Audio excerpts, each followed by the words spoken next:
Growing up, my parents always treated my sister and me differently. The divide between us wasn't just a significant age gap. It was something deeper, something I couldn't understand as a child. Before my sister was born, our lives were far from perfect, but we were a family. My father lost his job, and we had to move into a small, cramped apartment while renting out our house to make ends meet. Money was tight, and stress weighed heavily on my parents. They borrowed from friends, struggled to pay bills, and focused entirely on trying to stay afloat. During that time, my mother received a call from an old colleague who was starting a new business and offered her a position. The salary wasn't much, but it was more than we had, so she took it immediately. Months passed before my father found work, and slowly, things began to stabilize. However, the debts they had accumulated still loomed over us, so we continued renting out our home. A year later, my mother became pregnant, and they decided to keep the extra income from the rental to cover the new expenses. With a baby on the way, they moved us into a slightly bigger apartment. But any relief that came with our improved financial situation didn't extend to me. As my parents became more focused on their finances, they had less time and less patience for me. Our conversations dwindled to little more than greetings, and their exhaustion became an impenetrable barrier between us. At first, I waited for them to come home, hoping for even a few moments of their attention, but when they arrived, they were too drained to notice me. If I reached for a hug, they would push me away, irritated. I learned to take care of myself, doing my own laundry by hand, making simple meals, and walking myself to school. I never complained. I wanted to help, to make things easier for them, but they never acknowledged it. When my mother's pregnancy became more difficult, the distance between us grew wider. My father was entirely focused on her well-being, and my presence became even more invisible. I tried to share in their happiness, to express my excitement about having a sibling, but my mother would wave me away impatiently whenever I spoke. My father, always exhausted from work, would come home with small gifts, never for me, always for my mother or the baby. The realization that I was nothing more than an afterthought in my own home settled deep in my chest like a weight I couldn't shake. At night, I cried myself to sleep, muffling my sobs with my pillow. Even if they heard me, they never came.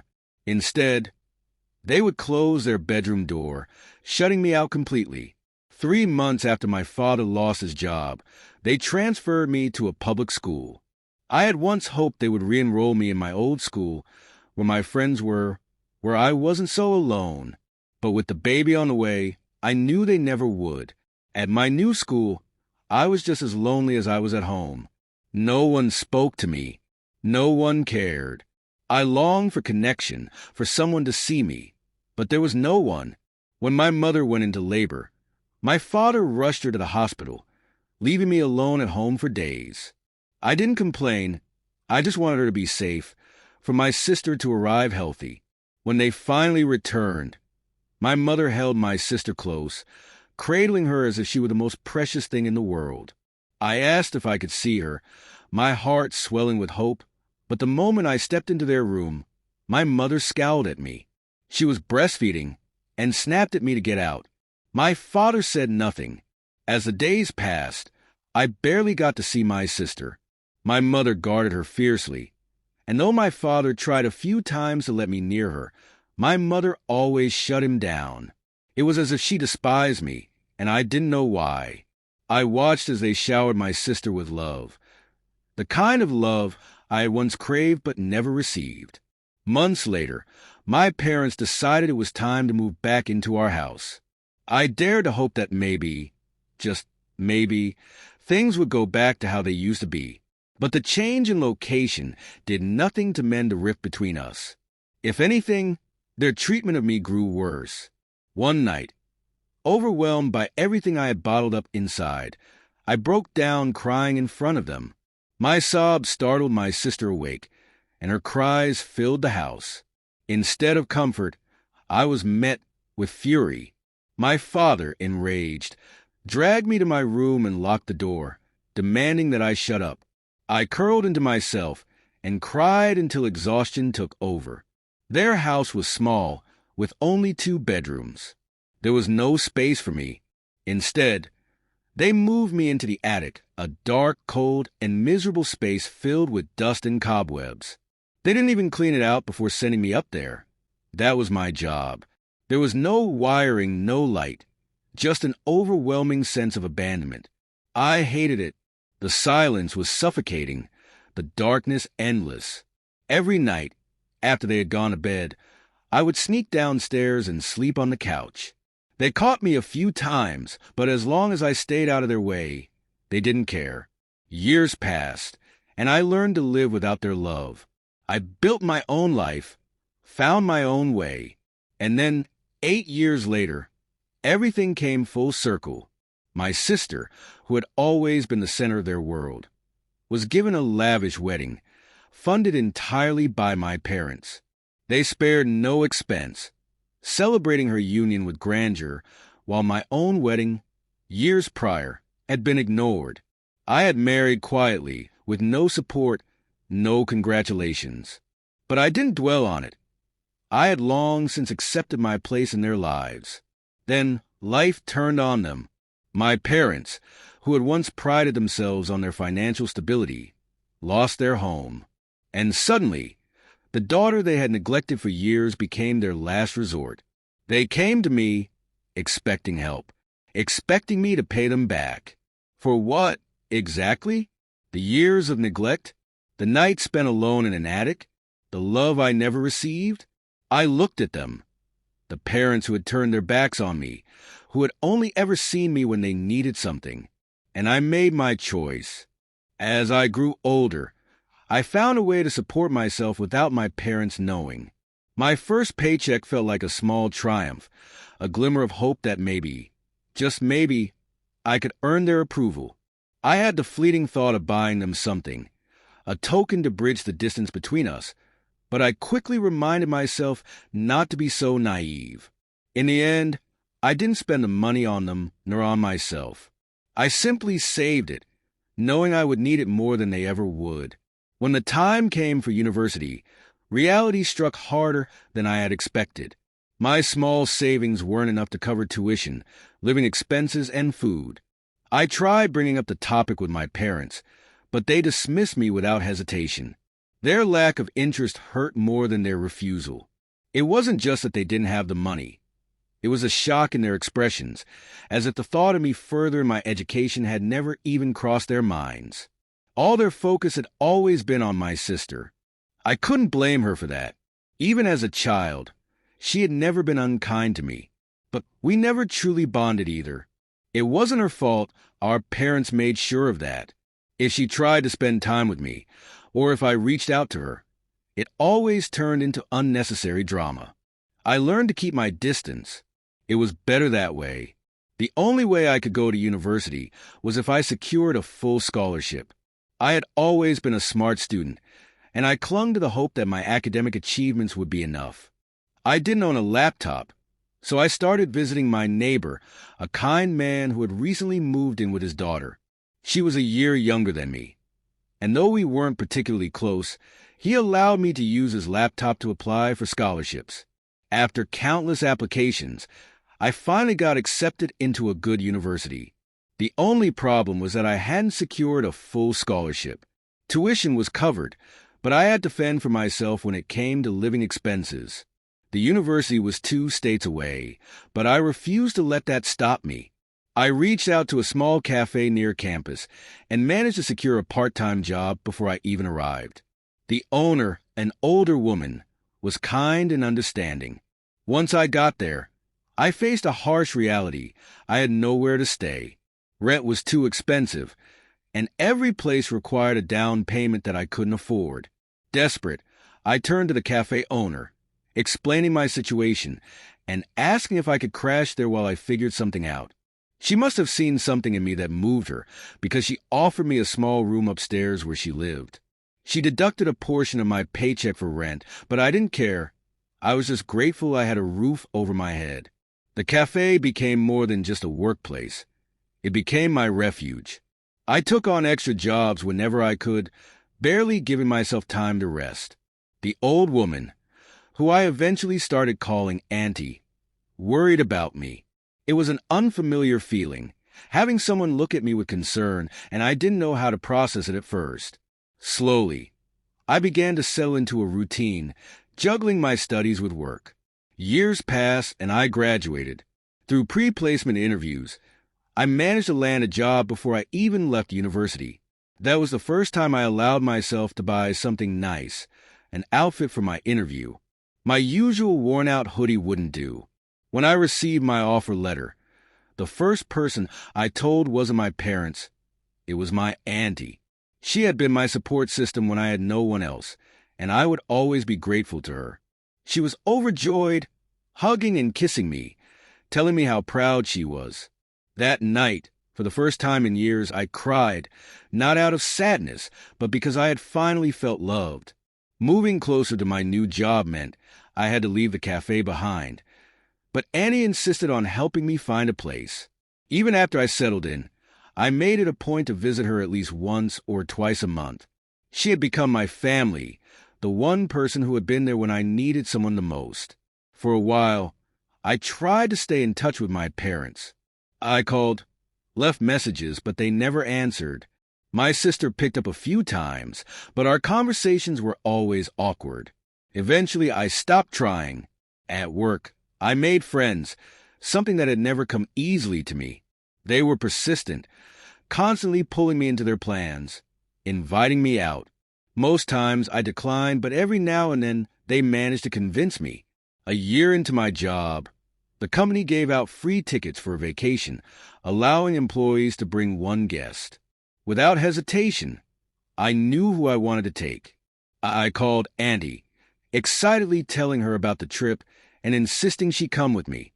She tried to convince me to take someone else, but I refused. My friends, curious to meet the person I spoke about so fondly, planned their trips alongside mine. Auntie, an extrovert through and through, got along with everyone instantly. She was the complete opposite of me, loud, warm, and full of energy. I was still shy, but my friends dragged me around everywhere, making sure I didn't spend the entire trip tucked away in a corner. It was during that trip that I met my future husband, a kind, patient man who lived only half an hour from where I worked. Annie had been over the moon, practically shoving me into his path. When we returned, he called me up and asked me out. We dated for 2 months, then spent 3 years in a relationship before getting married. When the wedding came, I sent an invitation to my parents and sister. None of them showed up. My fiancé, now husband, had been furious. He knew everything about my past, about the way they had treated me. He hadn't wanted to invite them at all, but I had insisted, still holding on to a sliver of hope. A couple of years later, my sister got married. I wasn't invited. I found out through pictures online. The wedding was extravagant, the kind of event that required serious money. I knew she couldn't afford it on her own. Our parents must have paid for it, and that was fine. I had moved on. By then, I was pregnant with my first child, and my husband was ecstatic. His parents had embraced me as their own, and Annie visited frequently. Sometimes, all of them would stay with us, filling our home with the warmth I had longed for as a child. Then, one day, a letter arrived for me, addressed to Annie's home. When she told me who it was from, I was stunned. My parents. For a moment, I allowed myself to believe they had heard about my pregnancy and wanted to reach out. A flicker of hope stirred in my chest, but it was fragile, delicate. I waited for Annie to bring me the letter, my heart torn between anticipation and dread. When the letter from my parents arrived, I was 5 months pregnant. My contact information had changed over the years, and I hadn't heard from them in so long that their sudden attempt to reach me felt jarring. I told my husband about it, and he was immediately wary. He tried to reason with me, pointing out the obvious. They hadn't reached out in years, yet now, out of nowhere, they had something to say. I wanted to believe that they had finally decided to reconnect, maybe even that they had heard about my pregnancy and wanted to mend the past. That hope however small, blinded me for a moment. My husband, ever protective, asked if he could read the letter first. He wanted to make sure it didn't contain anything that could upset me, especially given my condition. I didn't mind. He had always been careful with me, more so now that we were expecting. A few days later, Annie arrived with the letter. My husband read it first, and the expression on his face was unlike anything I had ever seen. Pure disgust. He handed the letter to Annie without a word and pulled me into his arms, holding me tightly. I could feel the tension in his body, his quiet rage simmering beneath the surface. When I asked him what was written, he just looked at me with so much sadness before hugging me again. He whispered that I shouldn't read it, that it was vile and hurtful. But I needed to know. I needed to hear it. So, holding my husband's hand tightly, I asked Annie to read it aloud. What she read left me feeling hollow. My parents had lost their house. They had been kicked out because of their dear daughter. Before I had left, they had put the house in her name to help fund her extravagant wedding, one that I had never been invited to. In their blind devotion to her, they had also invested their own money into it. But now, she was divorced, and the ex-husband refused to pay off the mortgage. My sister, unable to afford it on her own, had let the house slip through their fingers. And now, they were demanding that I pay them back, not just for the house, but for the years they had taken care of me. They expected me to repay them for my childhood, as if providing basic necessities had been a favor instead of a responsibility. I sat there in stunned silence, feeling my husband's arms tighten around me as he rubbed slow circles on my back. It wasn't even anger that I felt. It was just pure, crushing disappointment. That night, I cried myself to sleep, and I hated myself for it. I didn't want my baby to feel my sadness. I didn't want my parents to have that power over me anymore. But one thing was clear. I wasn't going to let them walk all over me. Not anymore. They received a response, but not from me. My lawyer drafted a formal warning. If they ever attempted to contact me again, they would face legal action for harassment.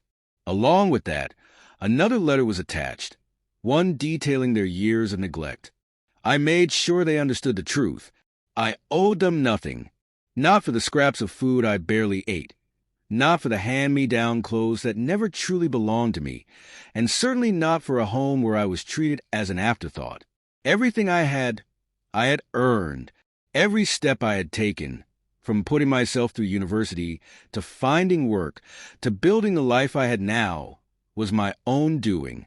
When I married, my husband and I built our life together through hard work and perseverance.